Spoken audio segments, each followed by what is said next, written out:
आजकल लोग एकादशी व्रत करते हैं, कहते हैं महाराज एकादशी है आज। घर में एकादशी व्रत रखने का बड़ा महत्व है साहब। जीवन में एकादशी व्रत करने का बहुत महत्व है, लेकिन व्रत को व्रत की तरह करो तब महत्व है। प्रतिदिन घर में 500 रुपए की खुराक बनती है, और जिस दिन एकादशी आती उस दिन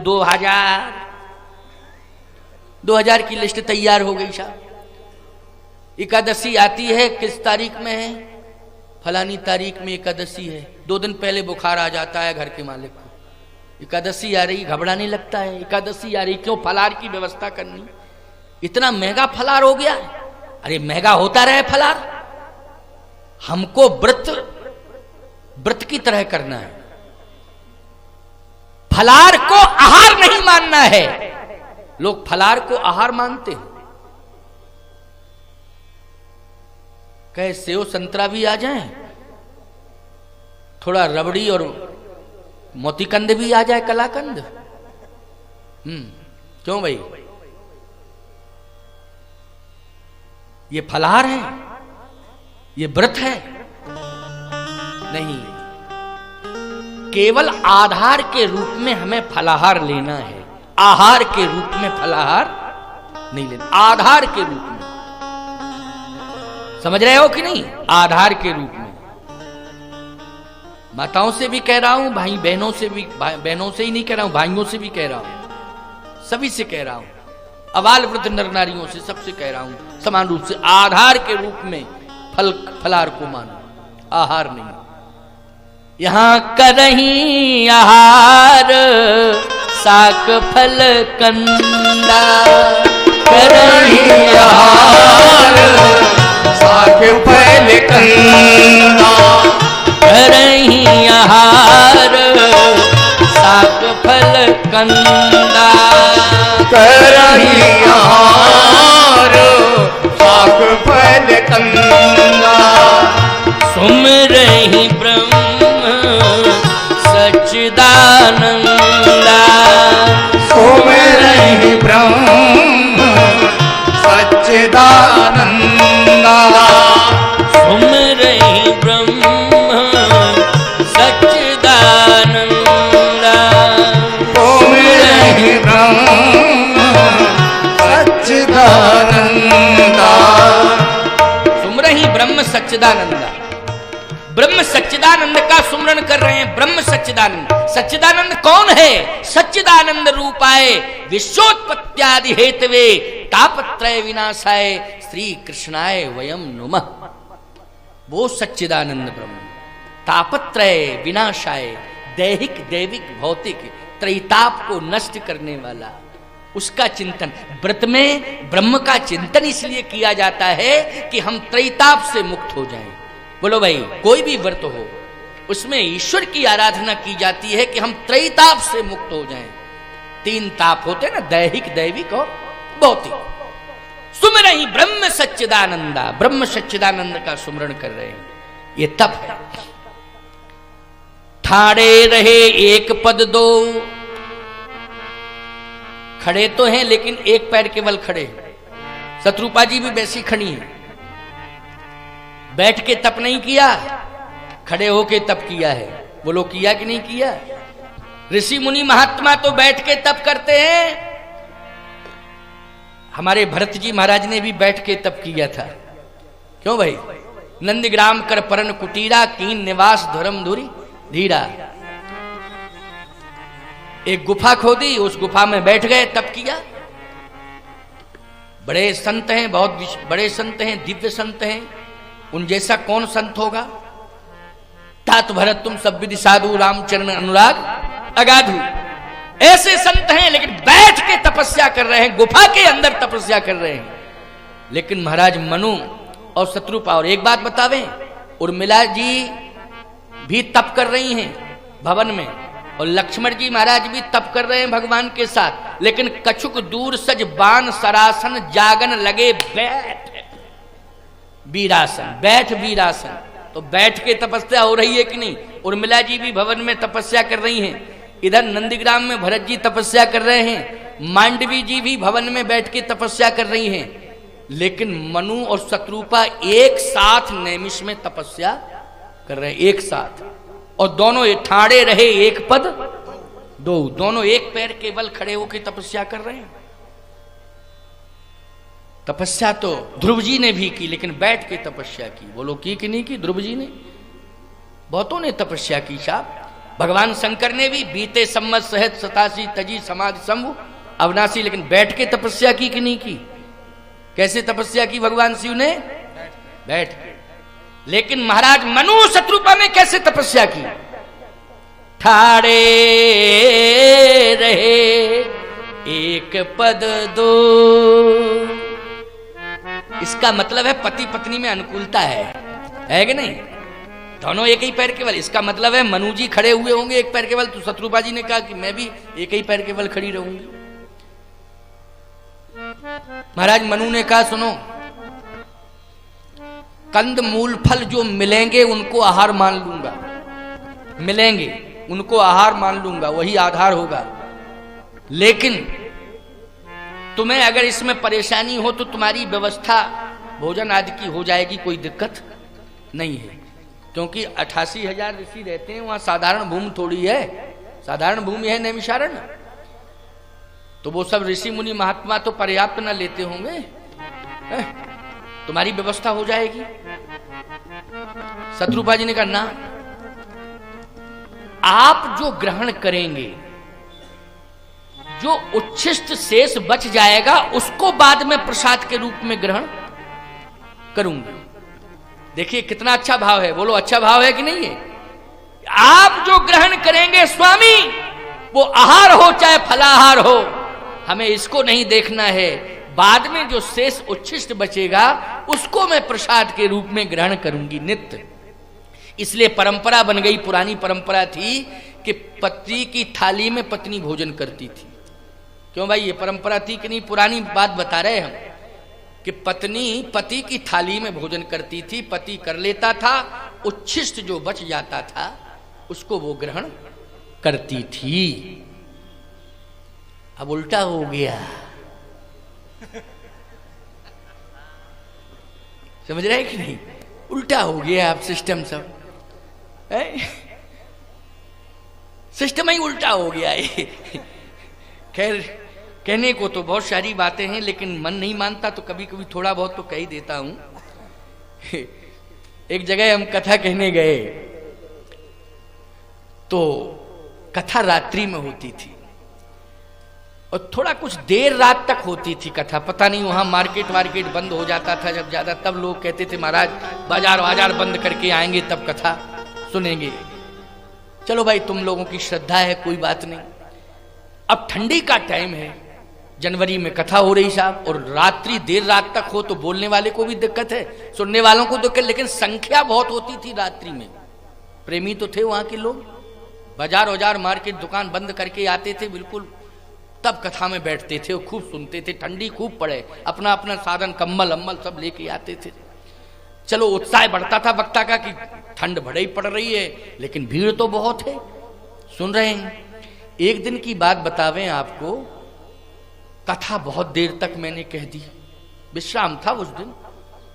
अब जब देर ज्यादा हो गई तो एक श्रोता ऐसा था कि वो बाद में जाके भोजन करता था। पहले कथा सुनता था फिर बाद में भोजन करता था, उसका नहीं। लेकिन उस दिन ज्यादा लेट हो गई ना कथा, भोजन तो करके आया नहीं था।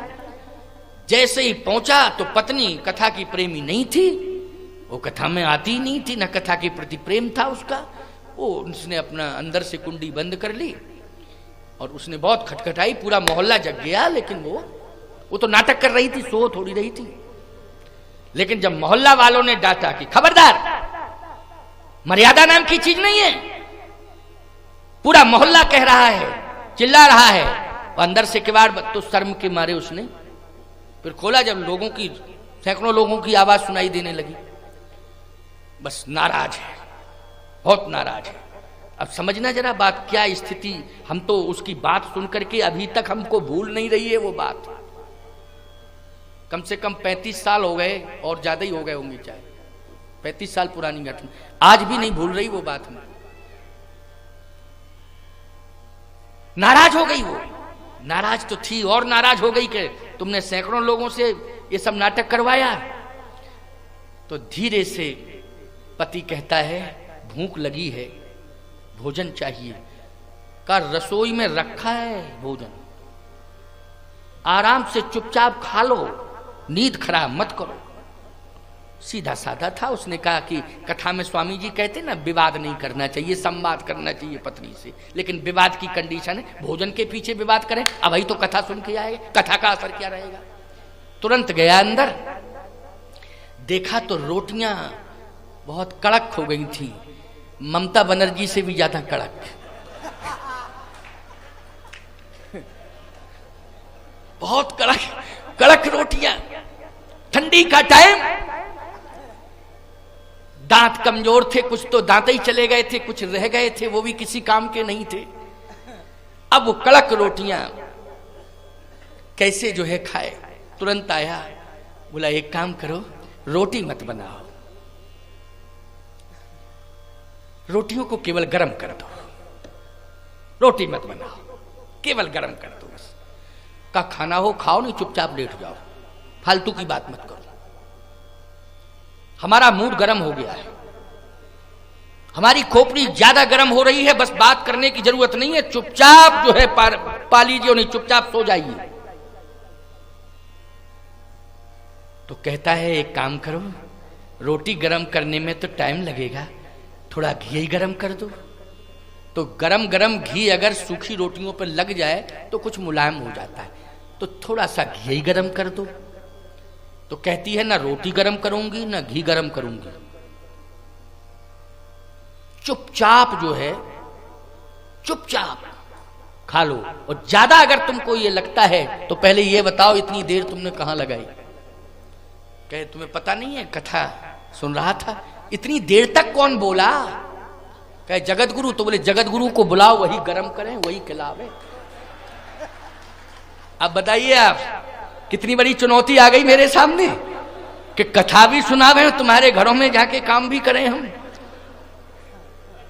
ये उसने सब सुनाया दूसरे दिन आकर के, इसलिए मैं बोल रहा हूं क्योंकि उससे बीती उसने सुनाया, स्पष्ट सत्य बोलता था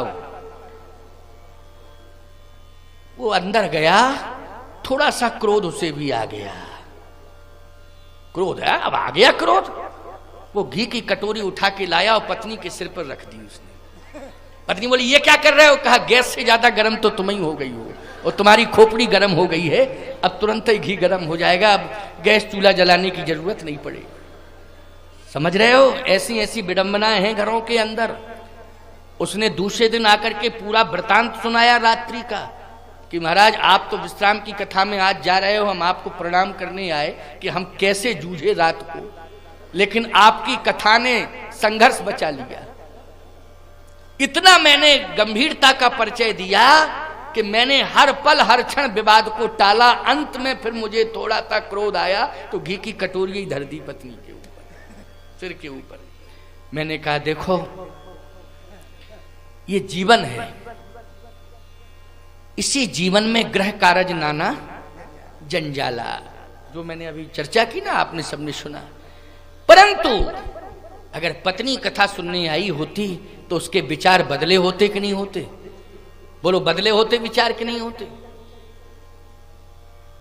कथा से विचार बदलता है, कथा से संस्कार जीवन में आता है, कथा इसलिए सुनना चाहिए। आज सत्संग का यह प्रभाव है कि बड़े बड़े ऋषि मुनि महात्मा सत्संग करते हैं। नैमिषारण्य सत्संग की भूमि है।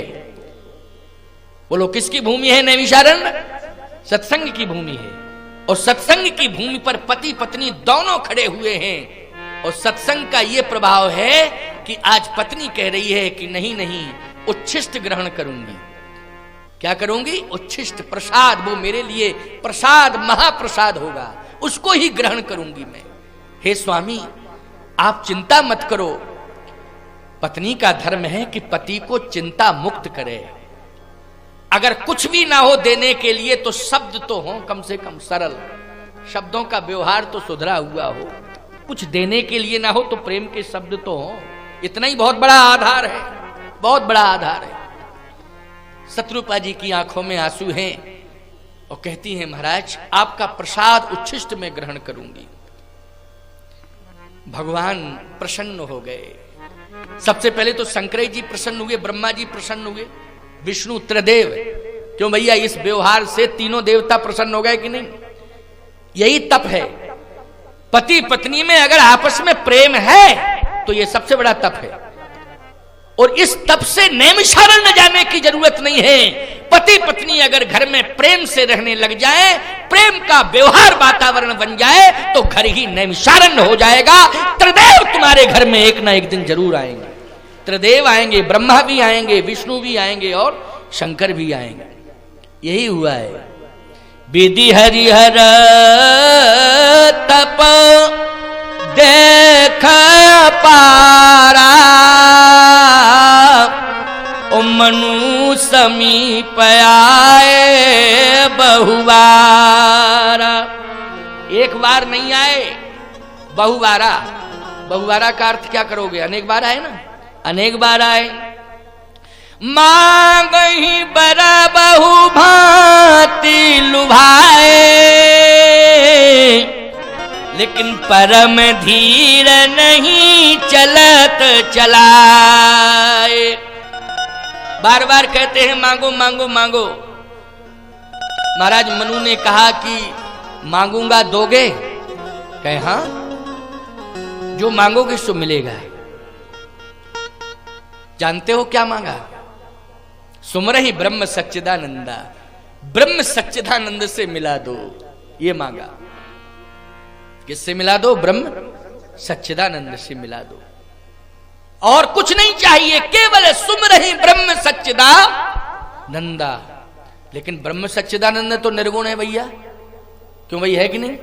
अब मिला किससे? सगुण से मिला जाता है कि निर्गुण से? निर्गुण की तो अनुभूति होती है। क्यों भाई? लेकिन मिलन होता है तो सगुण से होता है। लेकिन महाराज मनु कहते हैं कि सच्चिदानंद से मिला दो, और कुछ नहीं चाहिए। शरीर तो बिल्कुल दुर्बल है, अस्थि मात्र हो गए शरीरा, तदपि मनाग मनई नहीं पीड़ा। शरीर अस्थि पंजर हो गया, कुछ नहीं बचा, हड्डी हड्डी दिखाई दे रही है। लेकिन मन में पीड़ा नहीं है। मन में यह पीड़ा नहीं है कि शरीर हमारा नष्ट हो रहा है। मन में केवल एक ही पीड़ा है कि ब्रह्म सच्चिदानंद मिल नहीं रहा है। ब्रह्म सच्चिदानंद मिल जाए, बस यही एक लालसा है। और ब्रह्मा विष्णु महेश इन तीनों से डिमांड कर रहे हैं कि ब्रह्म सच्चिदानंद से मिला दो। इन तीनों ने जवाब दे दिया कि ब्रह्म सच्चिदानंद निर्गुण है, और मिलोगे तो सगुण मिलता है। लेकिन सगुण है कहां? वो तो निर्गुण है। अनुभव करो, अनुभव करो। कहे नहीं, मिलता है, मिलता है। कहे वो तो निराकार है। मनु जी ने कहा नहीं, ये मैं नहीं कह रहा हूं कि वो साकार है। आप कह रहे हो निराकार है, तो मैं ये थोड़ी कह रहा हूं कि वो साकार है। तो इन त्रिदेवों ने कहा फिर तुम क्या कह रहे हो? मनु जी कह रहे हैं मैं भक्त हूं, और इतना विश्वास है कि भगवान यही कहता है, आप सुनते नहीं हो। न ब्रह्मा जी सुनते, न विष्णु जी सुनते, न शंकर जी सुनते। आप सुनते कहां हो? वो कहता क्या है? सुनो जरा ध्यान से। इन संतों ने हमें यही सुनाया है, यही बताया है नैमिषारण्य में कि वो ब्रह्म यही कहता है, न मैं निराकार हूं, न मैं साकार हूं, भक्ति की भावना से तदाकार हूं, भक्ति की भावना से तदाकार हूं। भक्त जैसा मुझे बनाना चाहेंगे, हम वैसा ही बनने को तैयार हैं। तो अगर हमारी भक्ति में कमी होगी तो वो नहीं आएगा, और अगर हमारी भक्ति में पूर्णता आ जाएगी या आ गई होगी या आगे आएगी, तो विश्वास है कि जैसा मैं चाहता हूं वैसा ही वो बन जाएगा। अब इसका मतलब यह है कि विश्वास की जरूरत है कि नहीं? किसकी जरूरत है? विश्वास की जरूरत है प्यारे। और विश्वास है महाराज मनु को, इसलिए अस्थि मात्र हो गए शरीरा, तदपि मनाग मनई नहीं पीड़ा। पीड़ा वीड़ा कुछ नहीं है। शरीर चाहे जितना दुर्बल हो गया हो, लेकिन विश्वास है कि वो मिलेगा, निश्चित रूप से मिलेगा, आएगा आएगा, ब्रह्म सच्चिदानंद ही आएगा, विश्वास है। ब्रह्मा जी बोले शंकर जी से कि चलो चले, समय पास मत करो यहां खड़े होके, दुनिया का वर्णन कर रहा है, ये संभव है क्या? शंकर जी बोले हमारा देवता समर्थवान है, वो सब कुछ कर सकता है, लेकिन क्या है, जब भक्ति में पूर्णता आ जाए तब, पूर्णता आ जाए तब। चले गए तीनों, जब तीनों चले गए तो ब्रह्मनाद हुआ, ब्रह्मवाणी सुनाई दे रही है महाराज मनु, और ब्रह्मवाणी का प्रभाव भी दिखाई दे रहा है। देखो सुनाई ही नहीं दे रही है, देखो सुनाई दे केवल इससे काम चलने वाला नहीं है, दिखाई दे रहा है प्रभाव। अब दिखाई क्या दे रहा है, सुनना, ध्यान से सुनना, ये अंतिम 10 मिनट की बात है, क्योंकि ब्रह्म को प्रकट कराना है ना, तभी तो कल जन्म होगा। जब नैमिषारण्य में प्रकट होके वचन नहीं देगा तो कल जन्म होगा क्या? हम कैसे जन्म कराएंगे? कल जन्म तो तभी होगा जब वो आश्वासन दे। अभी आश्वासन मिला नहीं, हम कहे भाई प्रकट कृपाला दीन दयाला, ऐसे थोड़ी कह पाएंगे। इसलिए अंतिम 10 मिनट, 5 बजे विश्राम, क्योंकि 4:50 हो गए, 10 मिनट, 2-4 मिनट का अंतर होगा हमारा तुम्हारी घड़ी में, ऐसी बात नहीं है, कम ज्यादा 2 मिनट 3 मिनट हो सकते हैं, लेकिन हमारी घड़ी जो है कायदे से सिस्टम से मिली हुई है, बिल्कुल। ये घड़ी जो है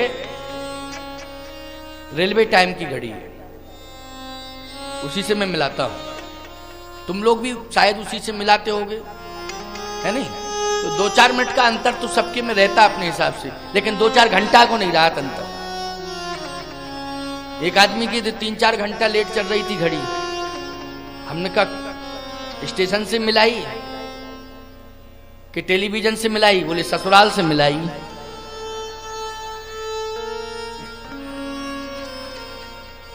तो कहने का मतलब मेरा ये है कि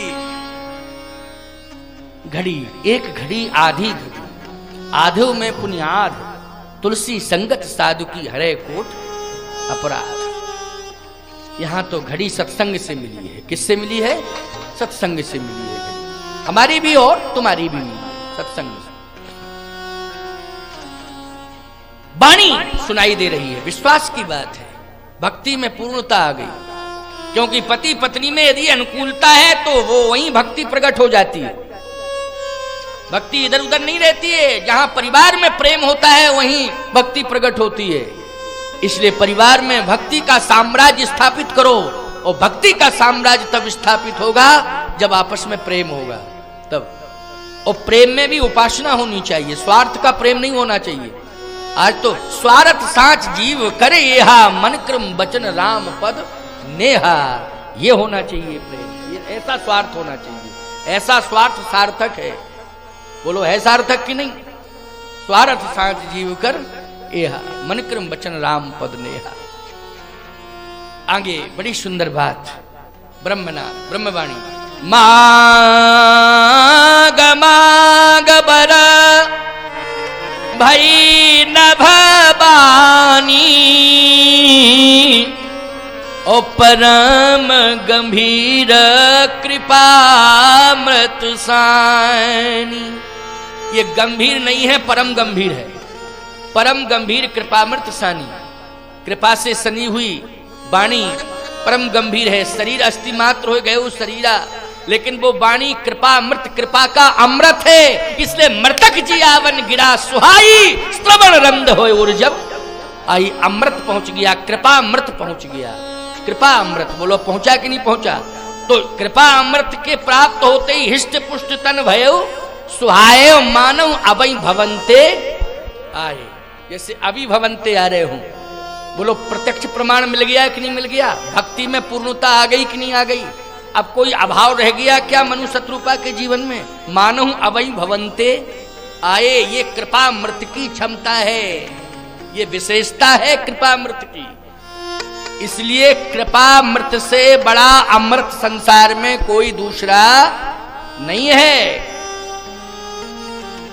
महाराज मनु कहते हैं कि कृपा तो कर दी, लेकिन मिला स्वास्थ्य, कृपा में मिला क्या है? स्वास्थ्य। मानव अभय भवंते आए, शरीर तो अच्छा हो गया, स्वास्थ्य बढ़िया हो गया, लेकिन प्रभु ऐसा स्वास्थ्य किस काम का है कि परमात्मा न मिले, परमात्मा का दर्शन ना हो। है ऐसे तो कुंभकर्ण था, नींद उसको ज्यादा, जिसको ज्यादा नींद आती है डॉक्टर कहते हैं तुम्हारा स्वास्थ्य ठीक है, लेकिन ज्यादा नींद लेना भी अस्वस्थता का ही कारण होता है, प्रमादी बनना, आलसी बनना, है ना। कोई डॉक्टर वैसे ही बोलते होंगे, अच्छे डॉक्टर कोई नहीं कहेंगे। हाँ, नींद होनी चाहिए, 5-6 घंटे पर्याप्त है नींद, 7 घंटे ले लो ज्यादा से ज्यादा, बस 6-7 के बीच में, इससे ज्यादा नींद नहीं लेनी चाहिए। और 14-14 घंटा सो रहे, तो कुंभकर्ण वसीयत लिख के गया ना उन लोगों के नाम। स्वास्थ्य मिल गया, लेकिन लक्ष्य था कि परमात्मा का दर्शन हो, और दर्शन सामने हो, सामने आके दर्शन हो, सच्चिदानंद का दर्शन हो। इसलिए लक्ष्य तो ये है। भगवान ने कहा कि इसका मतलब है कि वाणी से तो हम सब कुछ दे सकते हैं, तुम जो चाहो तो ले लो, वाणी से मांगो। तो मनु जी ने कहा कि मांग ही तो रहा हूं वाणी से कि आप आके दर्शन दें, आपका दर्शन चाहता हूं, आके दर्शन दीजिए। भगवान ने कहा दर्शन, हाँ आना पड़ेगा। हाँ। अच्छा एक बात बताओ, हम आए और तुमने कहा कि हमें ये रूप पसंद नहीं है, भाई तुम चाह रहे हो कि सगुण साकार बन के आऊं, लेकिन आकार लेके आऊंगा तो रूप लेके आना पड़ेगा कि नहीं। और यदि कह दिया तुमने ये रूप पसंद नहीं, तो फिर हमको जाना पड़ेगा मेकअप करने के लिए, रूप बदलने के लिए। तो फिर एक काम करो, क्या आप बता दो कि हम कौन सा रूप लेके आ जाएं, आप ही बताओ। देखा, इसका मतलब है कि भगवान को कौन सा श्रृंगार करना है ये भक्त से पूछो, भक्त ही बताएगा। वैसा ही भगवान श्रृंगार करता है अपने मन से नहीं। मंदिर में पुजारी के ऊपर डिपेंड करता है को कैसा श्रृंगार कर रहा है? पुजारी के ऊपर डिपेंड करता है। इसलिए ध्यान रखना है इस बात का, भक्त की भावना के अनुसार ही भगवान का श्रृंगार होता है, और भक्त की भावना के अनुसार ही भगवान आकार लेकर के आता है। तो महाराज मनु ने जो बताया है उसी स्वरूप को लेकर के आए हैं भगवान।